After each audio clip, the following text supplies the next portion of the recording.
성경은 예언과 성취로 이루어졌다. 근데 이 예언과 성취의 이 말씀은 단 한 치의 착오도 없이 정확하게 이루어져. 이 한 치의 착오도 없이 이루어지는 이 하나님의 예언의 말씀과 성취의 사건은 사람의 시간적인 개념 속에서 이루어지는 게 아니라 하나님의 시간적인 개념 속에서. 어떤 때는 우리가 어려움을 당할 때 이 어려움이 빨리 지나갔으면 좋겠다, 이 어려움이 빨리 해결받았으면 좋겠다 하고 우리 인간의 시간의 개념 속에서 인간의 시간의 계산으로 우리는 빨리 이 일이 해결되었으면 좋겠다는 시간을 갖는데, 또 하나님의 시간은 달라. 자, 예를 들어서 우리는 어떤 고난이나 어떤 핍박이나 어떤 어려움이 있으면 좋겠어, 없으면 좋겠어? 없으면 좋겠지, 그지? 근데 하나님은 또 달라. 왜 다르냐? 때로는 하나님께서 우리를 고난에 넣기도 하시고 핍박에 넣기도 하시고 어려움에 넣기도 하시고. 그 이유가 왜냐? 우리는 이걸 안 받으면 얼마나 좋겠어, 이걸 안 받으면. 근데 하나님은 고난 속에, 핍박 속에, 어려움 속에 집어넣으시는데 잠깐 넣다가 빼는 게 아니. 시금치 같은 경우는 뜨거운 물에 오래 있으면 어떻게 맛있겠어? 어떻게 되고, 뜨거운 시금치를 뜨거운 물에 오래 그냥 팔팔팔 끓여 어떻게 되겠어? 응? 풀어져? 만약에 이제 시금치를 끓여서 먹으려면 그냥 데치는 정도로 해야 아삭아삭하고 맛있겠지, 그렇지? 너 요리 잘하나 보다. 자, 이 시금치를 맛있게 먹기 위해서 물에 살짝 데치듯이 뺀 그런 고난이라면 얼마나 좋겠어, 고난의 길. 근데 하나님은 그게 아니야. 완전히 나라고 하는 근성이 깨지고 부서질 때까지 때로는 고난에 가할 때가 있거든. 이거는 사람의 시간적인 개념으로 계산하는 게 아니라 하나님의 시간적인 개념으로 계산하는 거야. 그래서 자, 그러니까 이 예언의 성취의 이 사건들은 이 하나님의 시간의 개념 속에서 만들어지는 역사지. 하나님의 시간적인 그 소리는 이런 하나님의 역사 안에 뛰어들어가서 이 역사 안에서 우리도 하나님의 예언과 성취로 꼭 이루어져야 된다. 자, 신명기에 보면 읽어보자 한번. 신명기 21장, 오늘 45번째지? 신명기 21장.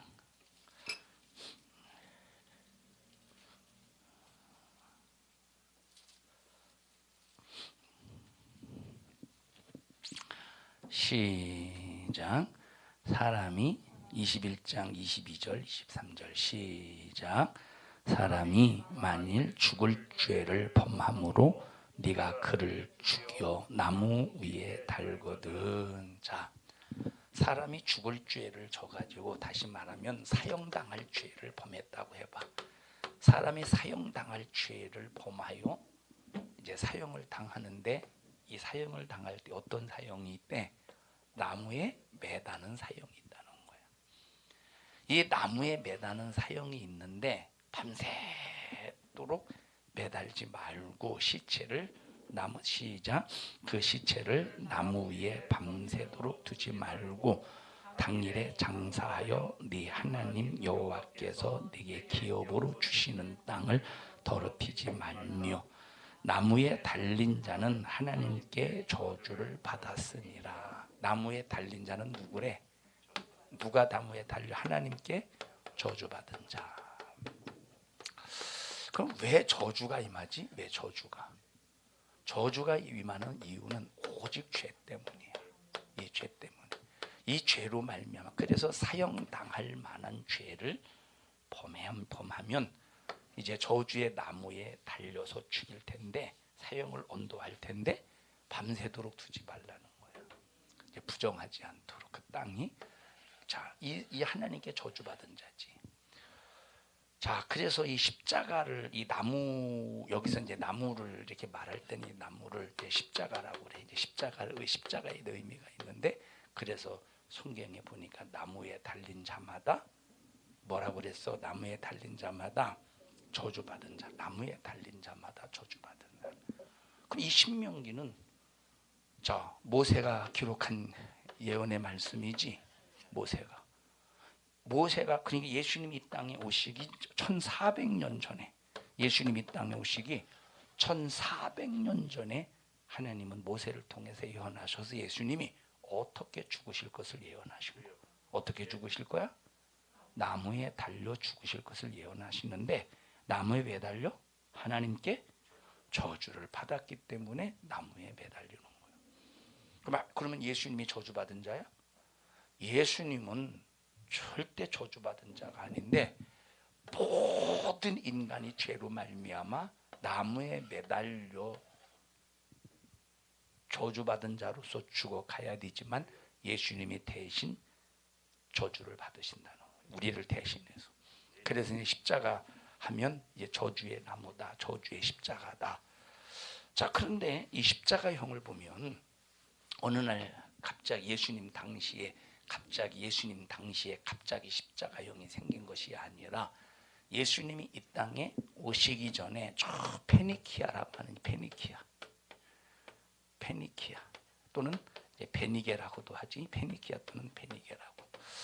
페니키아 지역, 베니게 지역에서부터 이제 최초의 이제 십자가 이렇게 이제 십자가에 못을 박아서 그냥 장대 이렇게 묶어서 매다는 그게 아니라 십자가에 잔인하게 못을 박아서 매달아서 죽이는 이 형벌이 어디에서 시작했느냐면 페니키아, 베니게에서 시작한 것으로 역사적인 자료가 나와. 뭐 다른 데서 시작했는지는 모르지. 근데 역사적인 자료를 보면 언제 시작이 됐느냐? 예수님이 땅에 오시기 전에 약 한 800년에서 900년 요 사이, BC 800년에서 900년 그 사이, 900년 전 예수님이 땅에 오시기 800년, 900년 사이. 자, 페니키 지역이 어딘지 알아? 베니게 지도 한번 보자. 신약성경 지도 봐봐. 신약성경으로 가봐. 쭉 더 넘겨. 지연아 더 넘겨. 더 꼼꼼한. 너무 많이 넘겼어. 예수님 시대.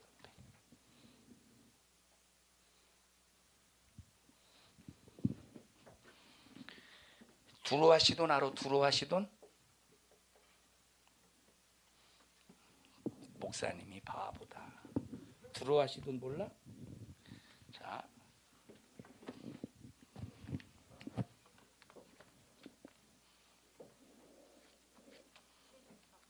74페이지에 있어? 응? 야, 페니키아 그렇게 보면 저 어딘지 잘 모르니까 여기를 보자. 66페이지 봐봐. 여기 페니키아 보이지? 베니게 노란색 부분이 거기가 이제 페니키아. 다시 여기 봐봐. 여기가 어디냐면 여기 지중해. 여기가 이제 이스라엘 땅이 이스라엘 땅. 이게 여기 이제 이스라엘이 차지하지 못한 블레셋 땅이고 여기가 시돈, 여기가 두루야. 시돈 두루. 그 아합 왕의 아내가 누구야? 이세벨이지. 이세벨의 고향이 여기 시돈 두루 이쪽 지역에서 그 아버지가 왕인데 제사장, 이방신을 섬기는 제사장에서 왕인데. 자, 그 페니키아라는 지역이 요 시돈 바로 요 지역이 페니키아라는 곳이야. 응?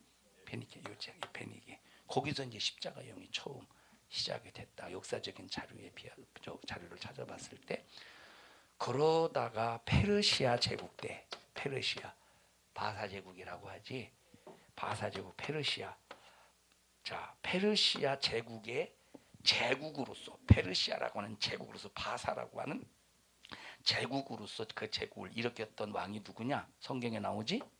고레스라는 왕이야. 고레스. 이제 역사적인 이름은 고레스가 아니라 성경에만 고레스라고 하는 우리 성경을 해석한 그 목사님들이 고레스라고 이제 번역을 한 거. 옛날에는 영어가 잘 익숙하지 않으니까 그냥 고레스라고 번역을 한 거야.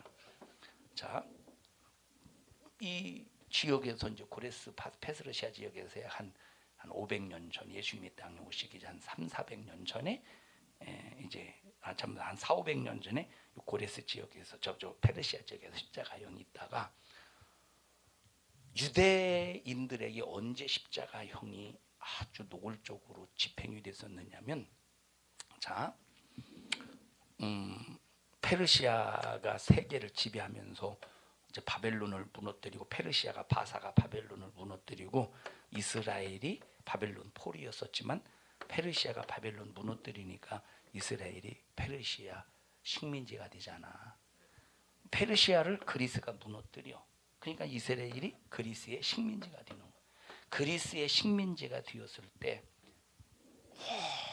워낙 이 안티오쿠스 에피파네스 4세라는 이 그리스의 왕, 이 사람이 누구냐면 저 셀루쿠스 왕조라고, 이 이스라엘이라면 위쪽 지역에 위쪽 지역 셀루쿠스 왕조의 안티오쿠스 4세는 에피파네스 4세가 이스라엘 유대인들을 너무 고통스럽게 하는 거예요. 그리고 성전에 돼지를 끌어다가 돼지를 잡아서 돼지피로 막 성전을 더럽히지.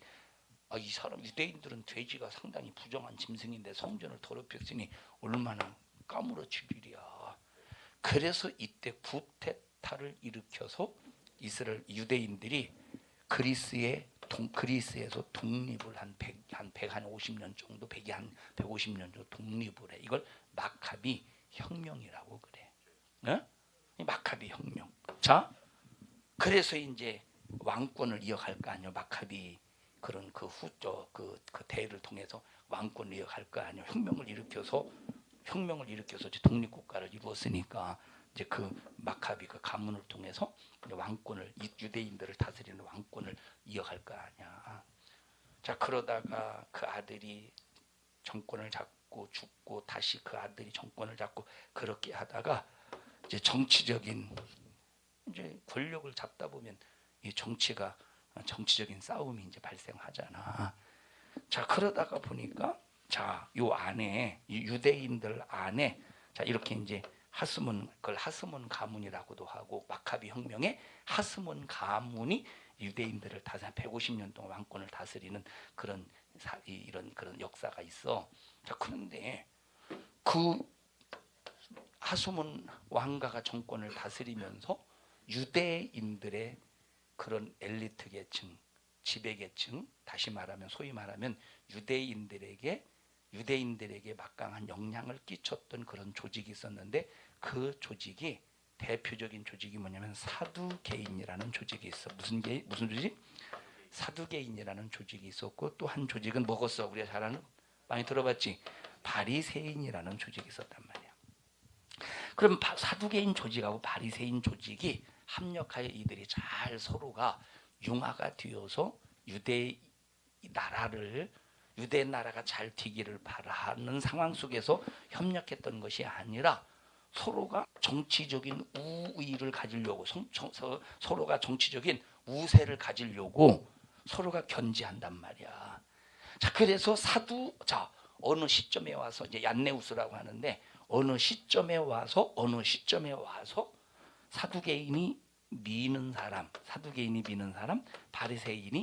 바리새인들이 미는 사람이 왕이 되게 하려고 얼마나 노력을 하는지 몰라. 그러다가 누가 왕이 되느냐면 사두개인이 미는 사람이 왕이 됐네. 예? 자, 사두개인이 미는 사람이 왕이 되었는데, 그런데 바리새인들은 자기들이 미는 사람이 왕이 안 됐다고 포기했느냐? 그러지 않았다는 얘기야. 그러지 아니하고 어떻게 했느냐? 자, 이웃 주변의 강대국 나라를 불러들여. 여보시오, 지금 사두개인들이 미는 이 사람을 몰아내버리고 우리가 미는 이 사람이 왕이 되게 합시다. 응? 이제 그게 얀네우스거든. 얀네우스라는 사두개인. 자, 그런데 그 강대국 그 힘을 빌려가지고 사두개인 몰아내버리고 얀네우스 몰아내려고 했더니, 아니 이 강대국이 유대 땅에 들어와서 이 바리새인 얘기대로 몰아낸 것이 아니라 오히려 군대를 데리고 와서 유대 사람들, 여자들 겁탈하지, 식량 빼앗아가지, 오히려 뜻대로 되지 않는 거예요. 오히려 뜻대로 되지 않는 거예요. 자, 그러다가 그러다가 이제 자 그러면 저 요 강대국이 몰아내서 뭐 안 몰아내서 몰아내지 않고 약탈하고 겁탈만 하고 그냥 가버려. 그러면 자리 아직까지 누가 있어? 얀네오스의 사두개인이 믿었던 그 왕이 왕으로 세워진 그 사람이 아직까지 그 왕으로 있는 상태 속에서 그럼 그 왕이 누구를 원수같이 이를 밟았어? 바리새인들을 바리새파 사람들을 원수로 삼을 거 아니야. 그래서 이때 바리새인들을 십자가에 매달아 죽이는데 이때 당시 바리새인들을 십자가에 매달아 몇 명을 죽였냐면 80명이 아니라 800명을 십자가에 매달아 죽였어. 엄청난 숫자지.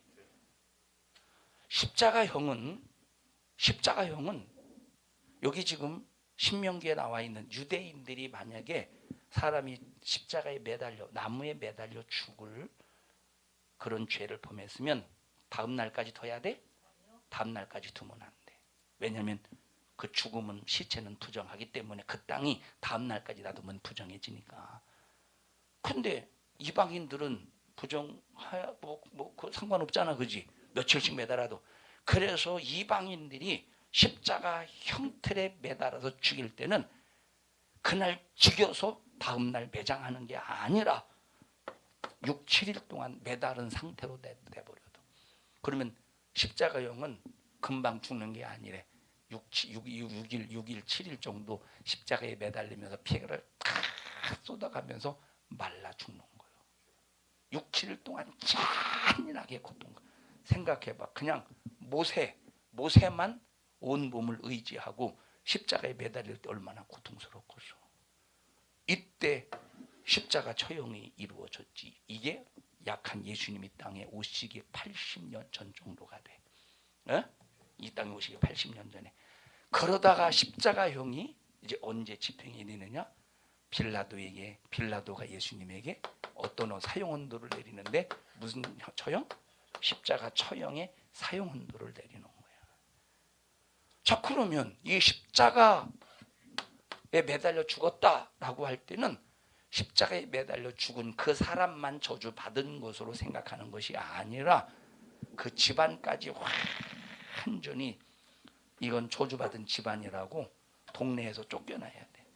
자기 가정에 십자가형으로 죽은 사람이 하나만 있어도 그 지역에서 그 마을에서 살 수가 없어. 쫓겨나야 돼. 어디로 쫓겨나야 되느냐? 쫓겨나야 돼. 자기 가족이 십자가형으로 죽었다는 사실을 모르는 그런 곳으로 쫓겨나야 돼. 그게 저주받은 십자가요. 그 십자가 형토를 우리의 죄를 담당하시고 누가 지셨대? 예수님께. 그래서 예수님은 하나님께 저주받아 죽은 거야. 아버지에게 저주받아 죽은 거야. 그러면 예수님 자신이 죄가 있어서 하나님께 저주받은 거야? 우리 인간의 죄를 뒤집어 대신 짊어지시니까 그 죄로 말미암아 저주받으신 거지. 이걸 벌써 모세가 신명기에 있는 말씀을 통해서 앞으로 1400년 후에 이런 일이 있을 것이다. 하나님의 아들이 저주의 나무에 매달려서 피 흘려 죽으실 것이다 예언하시고 그 예언 그대로 예수님이 이루셨다는 거야. 갈라디아서 읽어볼까? 3장 13절.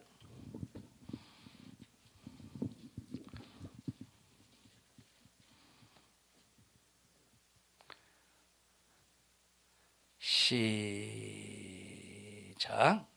그리스도께서 우리를 위하여 저주를 받은 바 되사 율법의 저주에서 우리를 속량하셨으니 기록된 바 나무에 달린 자마다 저주 아래 있는 자라 하였습니다. 자, 나무에 누가 달려야 돼? 원래는 내가 달려야 돼. 원래는 내가 나무에 달려야 돼. 왜? 내가 죄로 말미암아 저주받은. 근데 예수님이 나를 대신해서 저주받으셨다.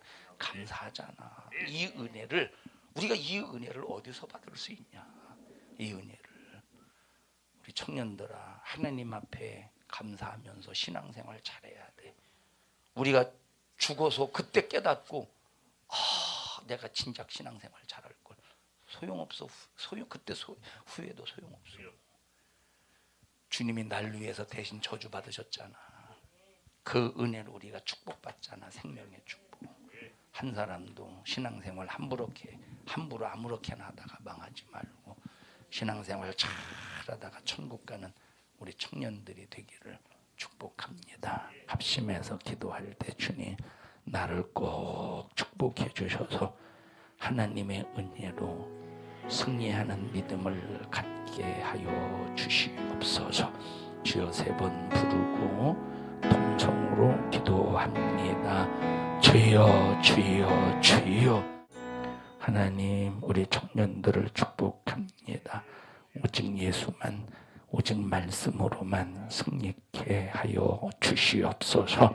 우리 청년들에게 신앙생활 하지 못하도록 방해하고 회방하는 저주받은 원수야, 나사렛 예수님의 이름으로 명령하노니 너도 우리 청년들에게서 불신앙 가지고 떠나가 떠나가 떠나가 떠나가 떠나가 떠나가 떠나가 떠나가. 우리 청년들을 축복합니다. 이종 써주셔서 감사합니다. 영광을 받으시옵소서. 예수님 이름으로 기도하옵나이다. 아멘.